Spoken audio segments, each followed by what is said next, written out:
Hello guys, welcome to the English notebook YouTube channel. जैसा कि जो सेकंड ग्रेड आरपीसी इंग्लिश की जो वैकेंसी है वो आ चुकी है और प्रिपरेशन को ऑलरेडी मुझे लगता है कि आप लोगों ने स्टार्ट कर दिया होगा। और अगर नहीं भी किया है तो ये राइट टाइम है कि अब तो आप लोगों को सीरियस नोट पे आपको प्रिपरेशन को स्टार्ट कर देना चाहिए।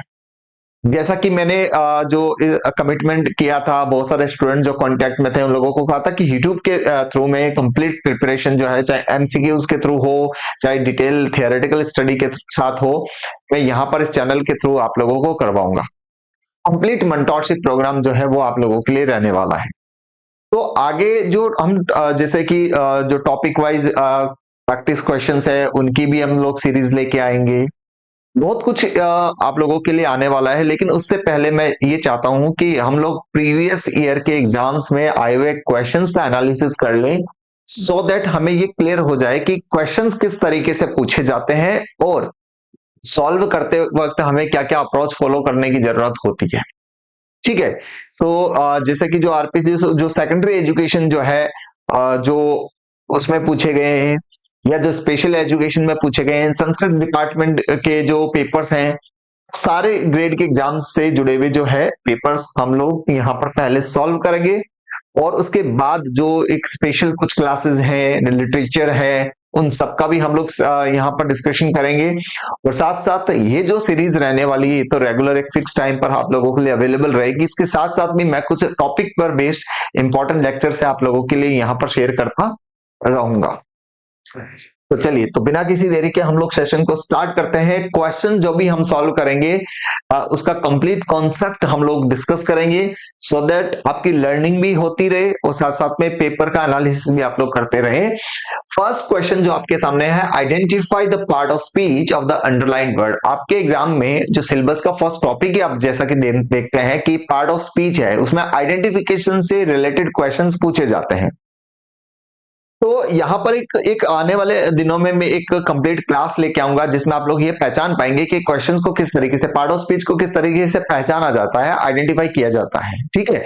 लेकिन यहाँ पर क्वेश्चन के साथ साथ भी जो की कॉन्सेप्ट यहाँ पर डिस्कस कर रहा हूँ वो भी ध्यान रखने की आपको जरूरत है। सेंटेंस ये पूछा हुआ है, these residential complexes are quite new. तो यहां पर देखो, जब भी आपसे क्वेश्चन पूछे जाए, चाहे पार्ट ऑफ स्पीच की क्वेश्चन की बात हो, चाहे एसवीओसी हो या जो क्लोज फ्रेज एनालिसिस की हो, आप लोग एक काम करो, आप लोग ये पहचानना सबसे पहले स्टार्ट करो कि एसवीओसी है। सेंटेंस का सब्जेक्ट कौन है, वर्ब कौन है, ऑब्जेक्ट कौन है, कॉम्प्लीमेंट कौन है और एडवर्ब कौन है। आप लोग इस चीज को आइडेंटिफाई करना स्टार्ट करो। ठीक है?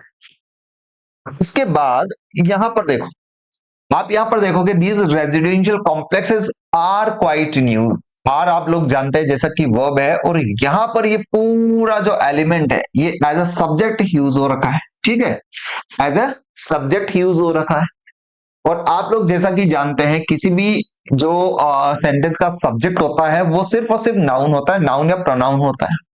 तो दीज रेजिडेंशियल कॉम्प्लेक्सेस एक नाउन फ्रेज है, और उसमें मैं कॉम्प्लेक्सेस की बात करूं तो कॉम्प्लेक्सेस जो है वो यहाँ पर नाउन है। और दूसरी बात यहाँ पर देख पा रहे हैं कि ये एक डिटर्मिनर और एक एडजेक्टिव है, जो जिसके बाद में हम लोग नाउन का यूज करते हैं। तो यहाँ पर जो इसका करेक्ट आंसर रहने वाला है ए नाउन। यहाँ पर देखो, मैं डायरेक्ट आंसर भी बता सकता था, लेकिन डिटेल में बताने के पीछे रीजन ये है कि जब भी इसी कॉन्सेप्ट पर बेस्ड नया क्वेश्चन आता है तो आप लोग उसको सॉल्व कर पाओ, क्वेश्चन के गलत होने के चांसेस कम हो। इसलिए कॉन्सेप्ट को हर तरीके से, हर एस्पेक्ट के साथ समझने की जरूरत है। ये हमारा क्वेश्चन हो चुका है। नेक्स्ट क्वेश्चन कह रहा है कि identify the part of speech of underlined word still ओज मी अ लॉट ऑफ मनी। ओ का जो मीनिंग होता है वो समझो। ओ का पहले मीनिंग भी देख लो आप। ऑफ का मीनिंग होता है टू हैव टू पे, टू हैव टू पे। तो इट मीन्स यहाँ कह रहा है कि उसको अभी भी मुझे पैसे लौटाने, पैसे देने, इट मीन्स मैं उससे पैसे मांगता हूं। ठीक है, इनडायरेक्टली इसका मीनिंग यही है। ही हैज टू पे, इसका मीनिंग ये बनता है। तो यहां पर आप लोग देख पा रहे हैं ये सब्जेक्ट है, सब्जेक्ट के बाद ये जो है वो वर्ब है। और आप लोग जानते हैं कि जो वर्ब होती है, उस वर्ब में अगर सब्जेक्ट सिंगुलर है तो उसमें वर्ब में एस और ईएस का यूज किया जाता है। Was is a verb here, it means option 4 is the correct answer. ठीक है, चलो इसी के साथ में अगर हम और भी बात करें तो अ लॉट ऑफ है, आप लोग जानते हैं, क्वांटिफायर एक डिटरमिनर है, मनी जो है वो एक नाउन है, ही जो है वो प्रोनाउन है, स्टिल जो वर्ड है, स्टिल आपका एडवर्ब है, स्टिल क्या है, एडवर्ब ऑफ टाइम। ठीक है, तो यहां पर क्वेश्चन तो ऑज का पूछा हुआ था जिसका आंसर वर्ब है, लेकिन साथ में हम दूसरे वर्ड्स भी देखें तो हमारे लिए धीरे धीरे लर्निंग जो है वो आसान होती रहेगी, नए नए कॉन्सेप्ट सीखते जाते हैं। थर्ड क्वेश्चन आपके सामने, identify the part of speech of the underline word. To see animals being treated in this way makes me furious. Animal को इस तरीके से ट्रीट किया जाता है, that thing makes me furious, मुझे गुस्सा दिला देती है। ठीक है, तो यहां पर अगर मैं बात करूं फ्यूरियस की, तो फ्यूरियस वर्ड जो है वो मी को मॉडिफाई कर रहा है। ठीक है, तो मी जो है वो यहां पर एक ऑब्जेक्ट है, ऑब्जेक्ट के बाद में यहां पर furious as a complement use हो रखा है। ठीक है, तो ये जो फ्यूरियस वर्ड है वो इस मी का एडजेक्टिव है, मी को डिफाइन कर रहा है, मी की क्वालिटी को एक्सप्लेन कर रहा है। तो यहां पर फ्यूरियस जो वर्ड है वो एडजेक्टिव है, ऑप्शन हुआ 4। साथ में एक छोटा सा कॉन्सेप्ट और मैं बता दूं, जैसे इस वर्ड के एंडिंग आप देख पा रहे हैं ओ यू एस है, ये आपका जो सफिक्स है ओ यू एस, ये सफिक्स डिनोट करता है कि जो पर्टिकुलर शब्द है जिसके एंडिंग ओ यूएस से हो रखी हो वो एक एडजेक्टिव है, लाइक फेमस, डेंजरस, हिजार्डस। तो यहां पर ये adjective. Option number question number 5 क्या कह रहा है, 4 क्या कह रहा है, fill blank with correct article and determiner. अब क्वेश्चन जो है वो आर्टिकल और डिटर्मिनर का आ चुका है, तो पूछा हुआ है don't write your name on dash page of the booklet, many, few, both और एवरी। ध्यान रखना कि डिटर्मिनर में एरर होने के chances, determiners, propositions, articles, models, ये 3-4 जो टॉपिक्स हैं जिनमें एरर होने के चांसेस सबसे ज्यादा रहते हैं। कभी भी एमसीक्यू क्वेश्चंस जो होते हैं, एमसीक्यूज जो है या मल्टीपल चॉइस क्वेश्चंस है, अगर एग्जाम में पूछे जाते हैं तो आपको राइट आंसर कौन सा है, इसके साथ साथ आपको ये भी डिसाइड करना है कि कौन सा पर्टिकुलर ऑप्शन रॉन्ग क्यों है, उसका रीजन भी आपको पता होना जरूरी है। यहां पर देखो मैनी जो है वो इसका ऑप्शन हो नहीं सकता, फ्यू हो नहीं सकता, बोथ हो नहीं सकता, तीनों ऑप्शन हो नहीं सकते। इसके पीछे एक बहुत सिंपल सा रीजन है कि पेज जो वर्ड है ये सिंगुलर है, आप लोग देख पा रहे हैं पेज वर्ड क्या है, सिंगुलर। और ये तीनों ही जो आपके डिटर्मिनर्स हैं, इसके बाद आप जिस नाउन का यूज करते हैं वो प्लूरल होता है। It means every is the correct answer here, correct option here, क्योंकि एवरी के बाद जो नाउन आता है वो सिंगुलर। इट मींस यहां पर आएगा I don't write your name on every page of the booklet. और एक चीज और ध्यान रखना, एग्जाम के अंदर, ठीक है, एग्जाम में तो आपको पर्टिकुलर आंसर्स ध्यान रखना है, लेकिन जब आप लोग प्रैक्टिस कर रहे हैं तो उससे जुड़े हुए नए कॉन्सेप्ट भी सीखते रहा करो। पेज की बात की जाती है तो ऑन एवरी पेज या ऑन द पेज होता है।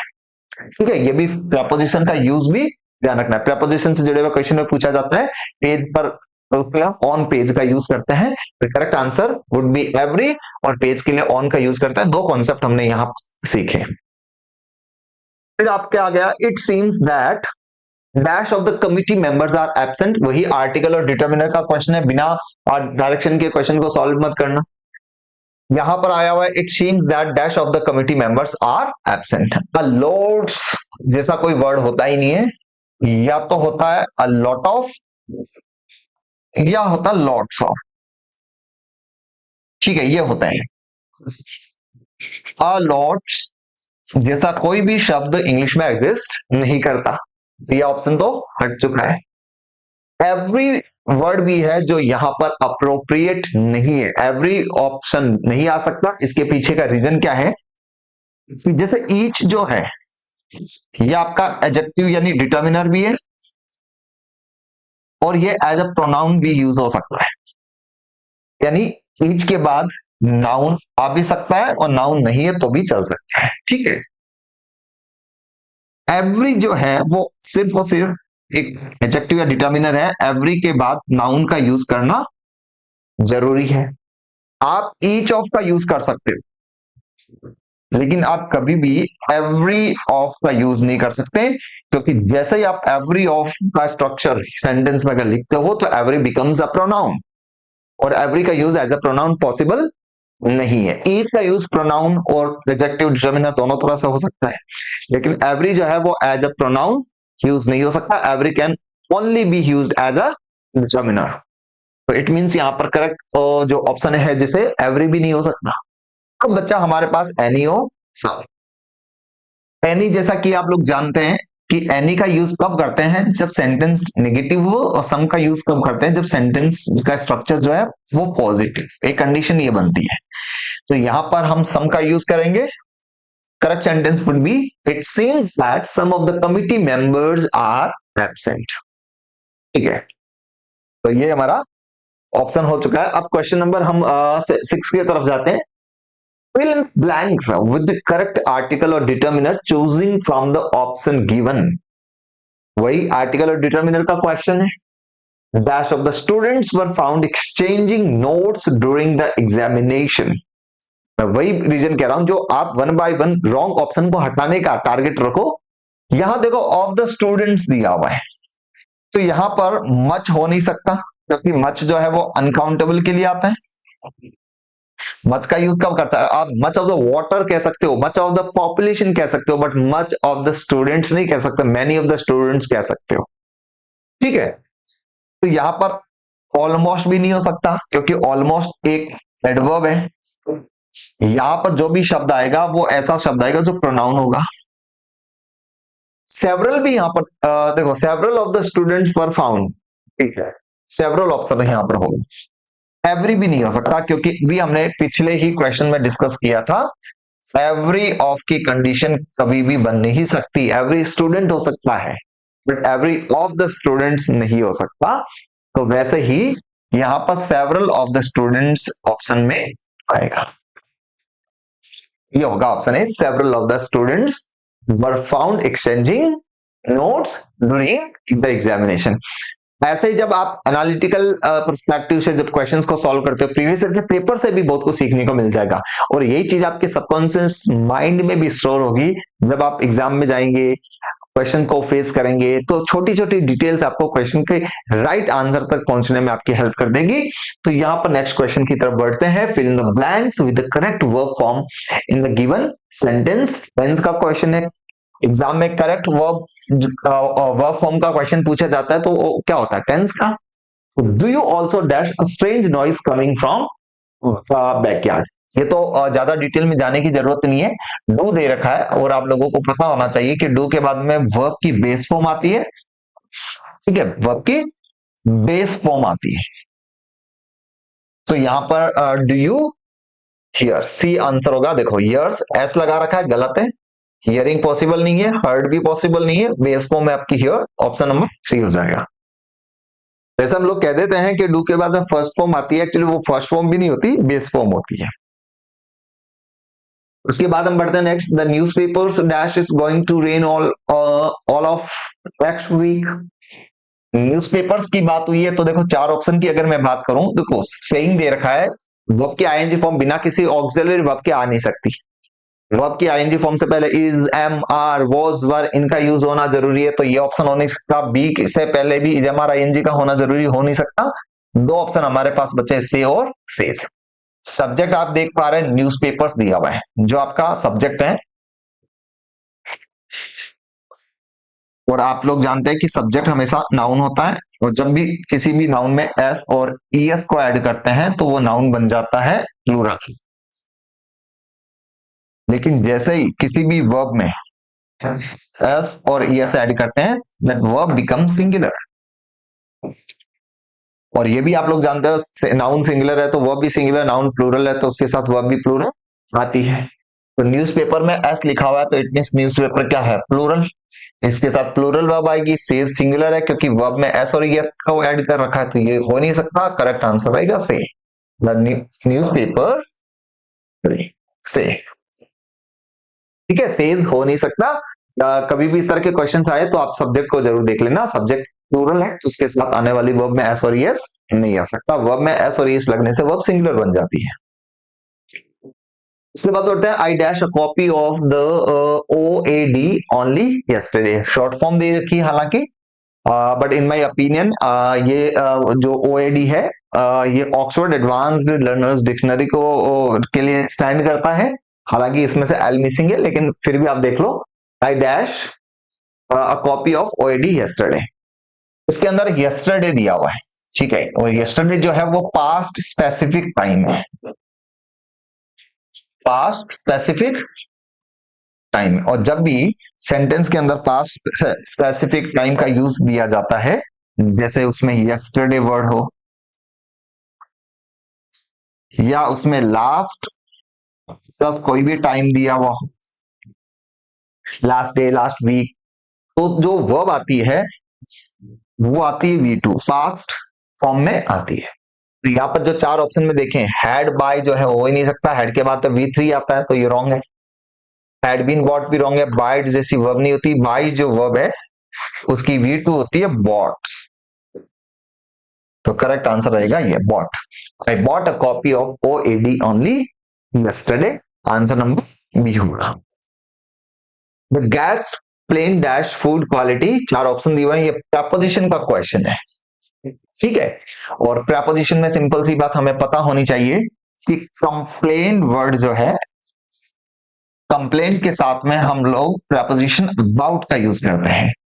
जब भी आप एग्जाम देने जाएं तो आप उससे पहले देखो, जो मैं कुछ वैसे आपके ग्रुप्स में, टेलीग्राम ग्रुप्स या कहोगे तो यूट्यूब चैनल के थ्रू ही मैं आप लोगों को फिक्स प्रपोजिशन की लिस्ट भी प्रोवाइड करवा दूंगा। रूल्स तो आप पढ़ेंगे, लेकिन कुछ फिक्स प्रपोजिशन की जो लिस्ट है, जैसे आपकी रेन एंड मार्टिन में भी एक अच्छी सी लिस्ट दे रखी है, उसको जरूर आप गो थ्रू कर लो। किस पर्टिकुलर शब्द के साथ कौन सा फिक्स प्रपोजिशन आएगा वो भी आपको पता होना चाहिए। एग्जाम में आजकल जनरली फिक्स प्रपोजिशन के क्वेश्चंस पूछे जाते हैं, तो हमें पता होना चाहिए। जैसे कंप्लेन के साथ अबाउट आता है, पॉन्ड के साथ ऑफ आता है, कंसिस्ट के साथ ऑफ आता है, इस टाइप के जो वर्ड है वो पता होने चाहिए। तो ऑप्शन नंबर ये हो जाएगा about. I dash complain about dash the food quality. चलिए नेक्स्ट क्या कह रहा है, dash the beginning of a book there is often a table of contents. वैसे इसका करेक्ट आंसर है ए, फैट, लेकिन फिर भी मैं इसमें बता दूं, जैसे एक एक्सप्रेशन होती है इन the beginning, in the beginning means मैं इसके पीछे रीजन क्या बताने का, कि कहीं ऐसा ना हो कि कहीं भी इन द बिगिनिंग देखकर आप द बिगिनिंग देखकर आप सिर्फ एट प्रपोजिशन यूज कर दो। डिपेंड करता है मीनिंग क्या कन्वे कर रहा है। इन द बिगिनिंग भी होता है और एट द बिगिनिंग होता है। इन द बिगिनिंग का मीनिंग क्या होता है, जो शुरुआती समय, ठीक है, जो इनिशियल लेवल पर शुरुआती समय जो है उसको बोलते हैं इन द बिगिनिंग। जैसे मूवी जब चलती है तो उस मूवी के शुरुआत वाले कुछ टाइम जो होता है उसमें मूवी को एक्सपोज किया जाता है, मूवी की जो बेसिक डिटेल्स है वो ऑडियंस के सामने प्रेजेंट की जाती है। लेकिन एट द बिगिनिंग का मीनिंग होता है वो पर्टिकुलर मोमेंट जहां पर मूवी स्टार्ट होती है। जैसे कोई भी मूवी स्टार्ट होती है, हम देखते हैं कि उसके अंदर एक एड आता है, एक डिस्क्लेमर आता है, तो डिस्क्लेमर उस चीज के स्टार्टिंग में आता है, वो एड आता है। तो यहाँ पर जब भी बुक है, उस बुक के एकदम स्टार्ट में, शुरुआती समय में, शुरुआत वाला पार्ट जो होता है उसकी बात की जा रही है, तो एट द बिगिनिंग का यूज किया जाएगा। हाँ, हम अगर ऐसा हम बोले कि बुक का जो जो शुरुआती पेजेस है या बुक की शुरुआत के अंदर जो लैंग्वेज है वो काफी इजी यूज हो रखी है, तो हम कह सकते हैं in the beginning the writer या the author has used very simple language. उस कंडीशन में इन द बिगिनिंग आ सकता है। फिर आता है we are on the fourth floor, fourth floor पर है, and our friends live dash us on the third. देखो हम कहाँ रहते हैं, फोर्थ फ्लोर पर, एंड जो हमारे फ्रेंड्स है वो कहाँ रहते हैं, थर्ड पर, ठीक है। अब चार ऑप्शन दिए गए, लोअर, बीनीथ, अंडर और बिलो। यहाँ पर बात हो रही है कंपैरिजन की। मेरी कंपैरिजन में वो हमसे नीचे रहते हैं, मैं फोर्थ फ्लोर पर रहता हूँ, वो थर्ड फ्लोर पर रहते हैं।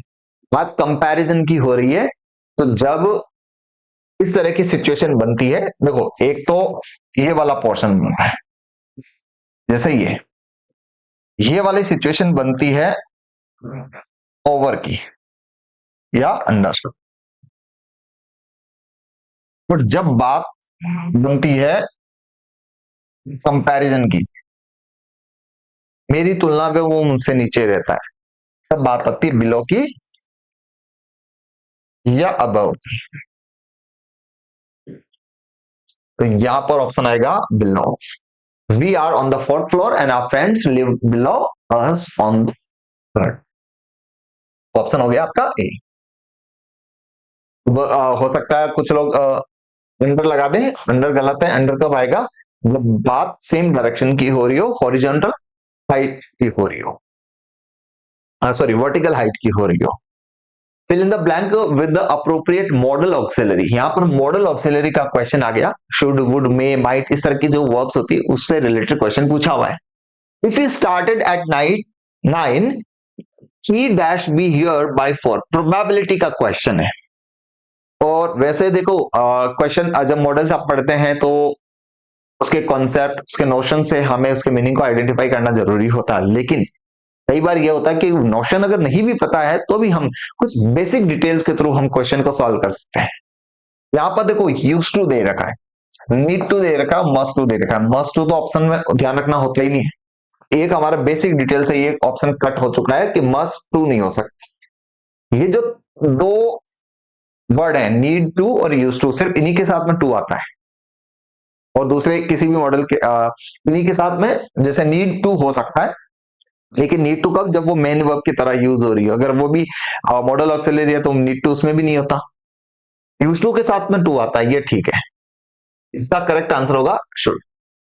वन तो जगह if he started at 9 he should be here bye 4। Probability के लिए वैसे शुड आता ही है, मस्ट भी आ सकता था, लेकिन यहां पर मस्ट रॉन्ग हो चुका है क्योंकि मस्ट के साथ में टू दे रखा है। मस्ट के साथ में कभी भी टू इन्फिनेटिव नहीं आता। करेक्ट आंसर रहेगा शुड। ये लो, फिर आता है you dash make a little less noise suggestion. Suggestion की बात कर रहा है।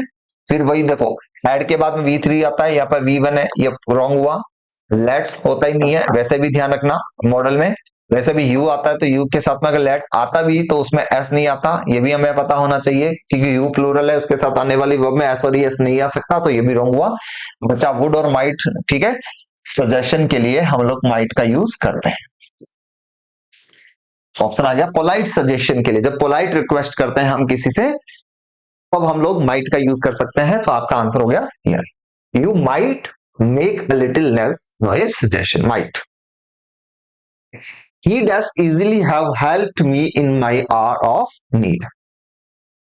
पास्ट पॉसिबिलिटी की बात हुई है, ठीक है। तो अब अगर मैं बात करूं, देखो एबल टू है, ये हो नहीं सकता क्योंकि अगर एबल टू आता भी इससे पहले हमें बी वर्ब का यूज करना जरूरी था, जो कि ऑप्शन में नहीं है, ठीक है। यूज टू आता है पास्ट हैबिट के लिए, जबकि यहां पर पूछा हुआ है पास्ट पॉसिबिलिटी, तो ये भी ऑप्शन रॉन्ग हो गया। शैल जो है आपको पता है पास्ट में हम शैल का यूज नहीं कर सकते। शुड का यूज हो सकता था लेकिन पास्ट के लिए शैल का नहीं होता। बचा ऑप्शन कुड। वैसे कुड जो है वो पॉसिबिलिटी, देखो पॉसिबिलिटी के लिए कैन आता है, कैन। पॉसिबिलिटी के लिए कैन का यूज करते हैं, पास्ट पॉसिबिलिटी है तो कैन का पास्ट क्या हुआ? कुड। तो यहां पर करेक्ट आंसर हो गया हमारा कुड। ये लो, ये लो। फिर आया choose the option that uses the correct superlative degree of transformation. Superlative degree का क्वेश्चन पूछा हुआ है, ठीक है, कि यहाँ पर जो पर्टिकुलर सेंटेंस दिया हुआ है इस सेंटेंस का सही सुपरलेटिव डिग्री में ट्रांसफॉर्मेशन क्या होगा। पहले तो अगर मैं देखूं कि no other exercise is so invigorating as cycling, so और एज का यूज हो रखा है, तो ये वाला जो सेंटेंस है ये पॉजिटिव डिग्री का है, ठीक है, ये पॉजिटिव डिग्री का है। सुपरलेटिव जो डिग्री का जो भी एडजेक्टिव होगा या तो उस एडजेक्टिव के लास्ट में ईएसटी आएगा या मोस्ट का यूज किया जाएगा। तो देखो साइकिलिंग इज मोस्ट गलत है क्योंकि जो भी मोस्ट भी अगर आता है तो उससे पहले आर्टिकल द का यूज किया जाएगा। सुपरलेटिव डिग्री के एडजेक्टिव के साथ में द आता है। साइकिलिंग इज मोस्ट, ये गलत है। साइकिलिंग इज मोर इनविगरेटिंग, मोर आ रखा है तो मोर आपको पता है कि कंपैरेटिव डिग्री है, तो ये भी नहीं आ सकता। फिर आएगा cycling is the most invigorating of all exercises. ये देखो द प्लस सुपरलेटिव डिग्री है, ये हो सकता है साइक्लिंग इज मोस्ट, ये भी नहीं है, आंसर हुआ। छोटे छोटे क्लूज देखो, लर्निंग जो है उसके लिए हमें कुछ छोटे छोटे क्लूज का भी हेल्प, उसकी भी हेल्प लेनी जरूरी होती है। हमने यहाँ पर देखा क्वेश्चन में पूछा हुआ है सुपरलेटिव डिग्री, सुपरलेटिव डिग्री के लिए आपको पता है कि द प्लस मोस्ट या द प्लस ईएसटी आता है, जो कि चार ऑप्शन में से सिर्फ सी में दे रखा है, सही आंसर ही है। फिर आपका आया हुआ choose the comparative and superlative degrees for the given blanks. यहाँ पर जो चार ऑप्शन दिए गए हैं इसमें सुपरलेटिव और कंपैरेटिव जो फॉर्म है वो पूछनी है। बैड आप लोगों को पता है, इसमें दे रखा है बैड जो पॉजिटिव डिग्री का एडजेक्टिव है। इसके बाद यहां पर चाहिए हमें कंपैरेटिव डिग्री का एडजेक्टिव, और फिर यहां पर चाहिए सुपरलेटिव डिग्री का एडजेक्टिव। बैड की कंपैरेटिव डिग्री होती है वर्स, कंपैरेटिव डिग्री, और सुपरलेटिव डिग्री होती है वर्स्ट। यहां पर आएगा Harish is worse and Govind is the worst. तो यहां पर वर्स और वर्स्ट ये हो जाएगा ऑप्शन। फिर आया use the appropriate form of far to fill in the blank. अब यहां पर अगर जो चार ऑप्शन देखें, फार की यहां पर फॉर्म पूछी गई है, तो जिसमें आपको मैं बता दूं कि फार जो है इसकी कंपैरेटिव डिग्री की फॉर्म की अगर हम बात करें, दो फॉर्म होती है, एक तो होती है फर्दर और एक तो फर्दर। स्पेलिंग आप देख पा रहे हैं यू और ए।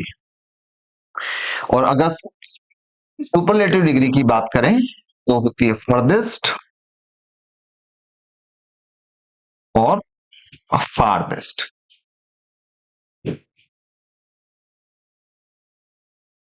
ठीक है, तो यहां पर द भी दिया हुआ है, आप लोगों को पता है कि द प्लस सुपरलेटिव डिग्री का एडजेक्टिव हम लोग यूज करते हैं।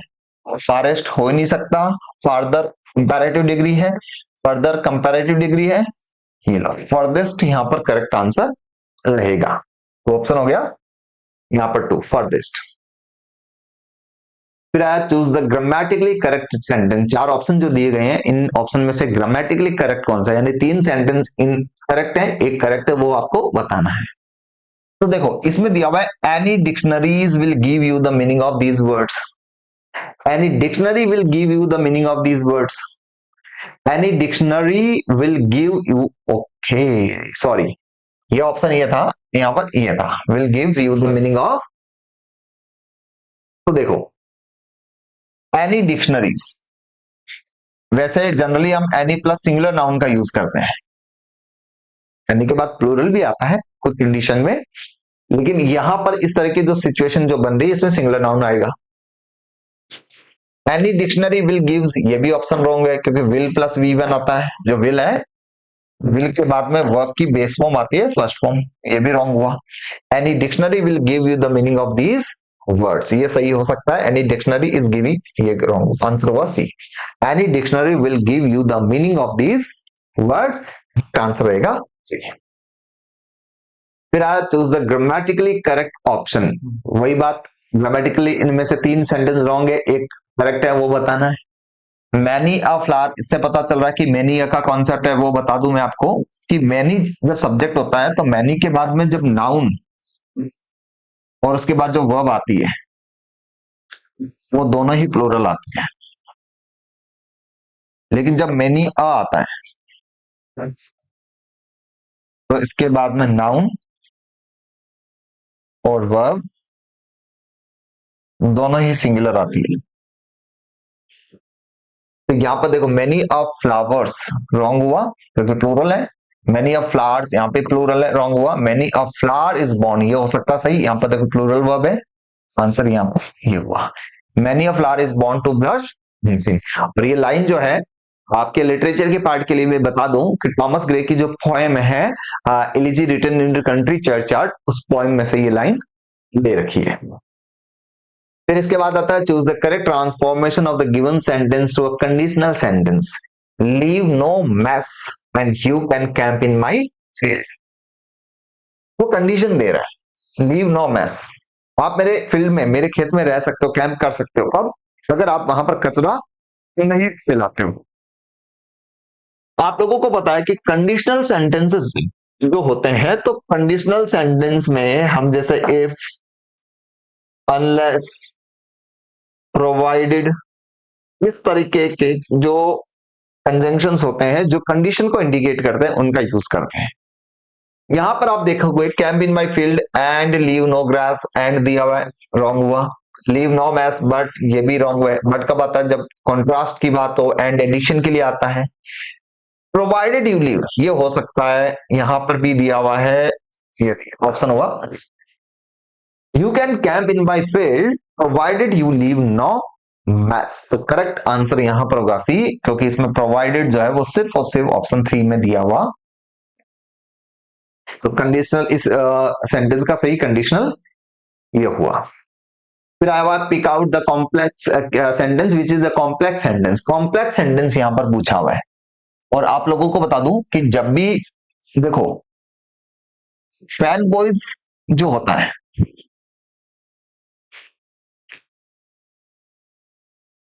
फैन बॉयज, अगर दो सेंटेंस इनसे जुड़े हुए हैं तो वो कंपाउंड होता है।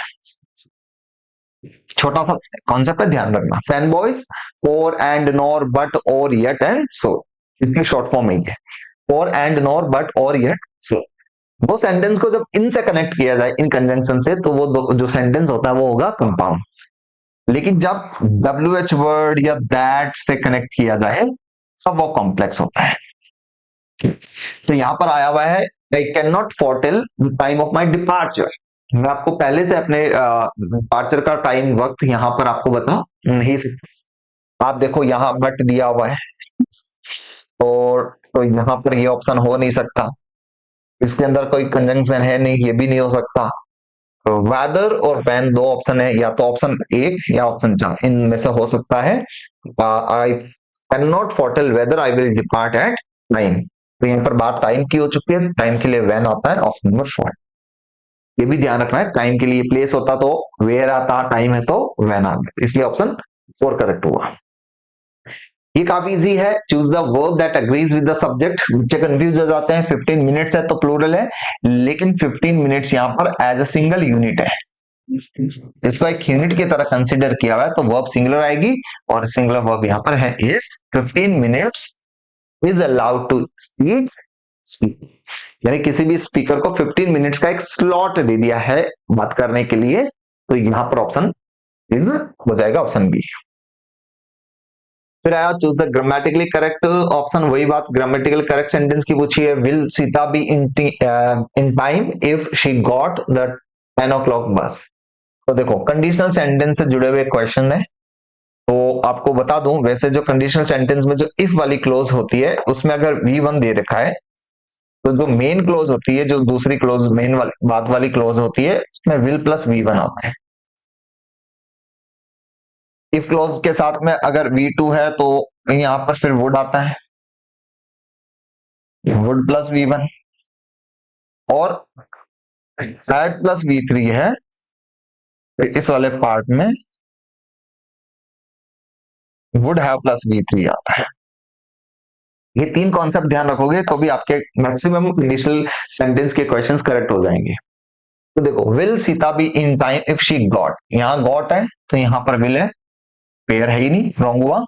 Would Sita be in time if she had get, had get आपको पता है गलत है, क्योंकि हैड गॉट आता है, हैड के साथ में V3 आता है, तो ये भी रॉन्ग हुआ। फिर आया would Sita be in time if she get the 10 o'clock, यहाँ पर वुड आ गया, यहाँ पर गेट आ गया, ये भी रॉन्ग हुआ। फिर आपको पता है कि V1 है तो विल आएगा, will Sita be in time if she gets the option.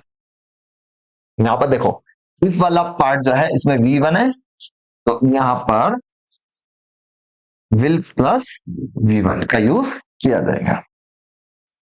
तो आया हुआ choose the sentence which is not a compound sentence. Compound sentence ये पूछा हुआ है कि कौन सा कंपाउंड सेंटेंस नहीं है। देखो डायरेक्शन इसलिए मैं कहता हूं पढ़ो, क्योंकि बच्चे सिर्फ कंपाउंड सेंटेंस देख कर बता देंगे, लेकिन यहाँ पूछा हुआ है कंपाउंड सेंटेंस कौन सा नहीं है। और हम पहले भी बात कर चुके हैं कि जो फैन वॉइस से कनेक्टेड होते हैं वो कंपाउंड सेंटेंस होते हैं। तो देखो आई शैल डू इट नाउ, और ये और से कनेक्टेड है, कंपाउंड है। ये एंड से जुड़ा हुआ है तो भी ये कंपाउंड है, यहाँ पर नोर से कनेक्टेड है, ये भी कंपाउंड है, ये वैन है। डब्ल्यूएच वर्ड से जो जुड़े हुए सेंटेंस होते हैं वो आपको पता है कॉम्प्लेक्स सेंटेंस होते हैं, तो यहाँ पर इसका सही आंसर होगा ये आपका कॉम्प्लेक्स सेंटेंस है, और ये और ये तीनों कंपाउंड है। नोट का पूछा हुआ है तो सही आंसर हुआ ये। 25 क्वेश्चन हमने किए। हर लेक्चर में 25 क्वेश्चन ही हम लोग डिस्कस करेंगे, सो दैट आप लोगों के लिए भी बर्डन ना हो, चीजें स्मूथली हो जाए। तो एक बार ये सारे हो जाए हमारे जो पेपर सॉल्यूशन, उसके बाद जो टॉपिक वाइज एमसीक्यूज भी लेके आऊंगा। लिटरेचर का में जो आपने जैसे इंडियन लिटरेचर को लेकर बच्चों को बहुत प्रॉब्लम आ रही है, तो इंडियन लिटरेचर में हर एक पर्टिकुलर राइटर पर मैं एक सीरीज लेकर आऊंगा। ऐसा हम लोग बहुत कुछ आप लोगों के लिए आगे फ्यूचर में प्लान कर रहे हैं। तो आज के लिए इतना ही, अपना और अपनों का ध्यान रखिए। चैनल पर अगर नए हो तो चैनल को सब्सक्राइब करना मत भूलना। छोटे छोटी आपकी जो एफर्ट, आपकी हेल्प जो है वो चैनल को ग्रो होने में, हमारा इंस्पिरेशन, हमारे हमें इंस्पायर करने में बहुत हेल्प देने वाला है। चलिए आज के लिए इतना ही, ध्यान रखिए, बाय बाय।